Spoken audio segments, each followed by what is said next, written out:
Mahadokachirana Mhanduwe tikupungurire nhau dzomanhoko muzuva rokutanga mumwedzi waKakunguru.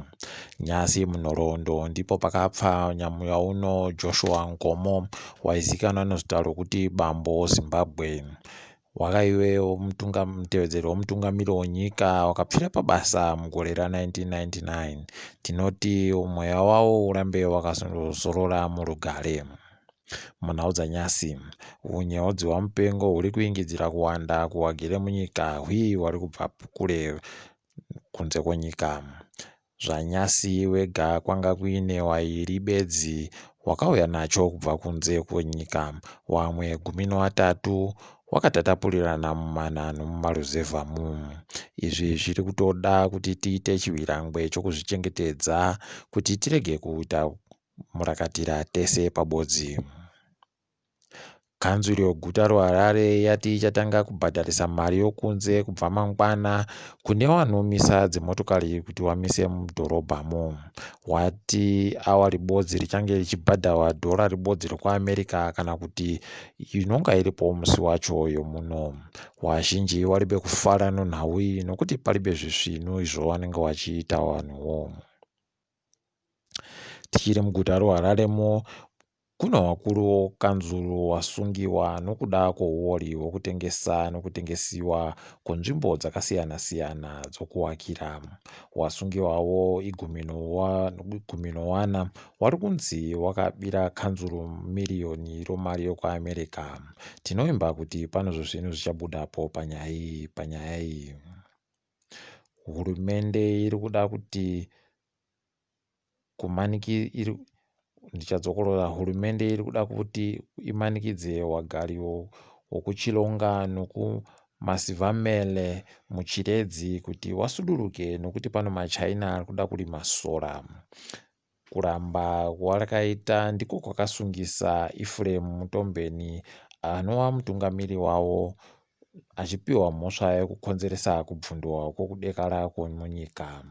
Waridzi wenzvimbo tinoti warambe wachiita zvokurambazvo kuti wareke kusudurudziwa nemaChinayo.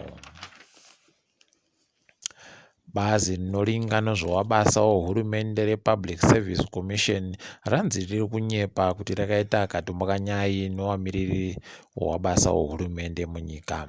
Wabasa wehurumende wari kutoda kuti wabhadharwe nemari yokuAmerica pamunhu oga-oga. Izvezvi Public Service Commission yakange yati wese wakati wari kuda kupiwa mari inoita zviuru 700 zvemadhora muno munyika. Imwe yondege dzonyika yapfa iri kuBangkok kuThailand. Yanga iri kuenda kuotora vabenhuki vomunyika medu pabodzi pono vamwewo kudzauruko nyika vanosvika 170. Tiribe kunyepiwa kuti yanhadziwa chere kana kuti yapfa zvakakura sei.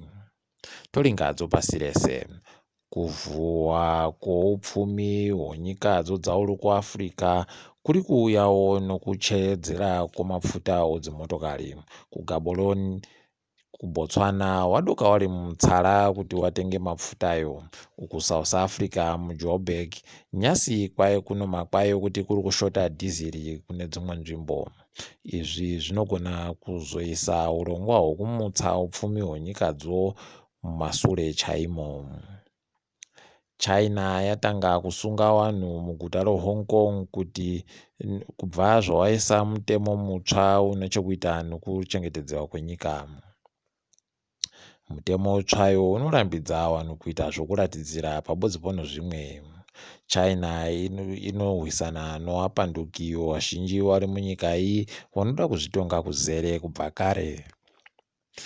Munyaya yekugumisira yanyasi, Tanzania yave kuoneka senyika iri pakati nopakati mukuwana mari noupfumi hwayo. Danho riri rareketiwa noIMF, International Monetary Fund. Izvi wazvisvitsa wachino makore 5 kubva pagore ra2025 pawaifunga kuti ndipo wachazosvitsa danho riri. Tinoti makorokoto kuTanzania. Tiri ipapo, ndini wenyu Mhanduwe onhau.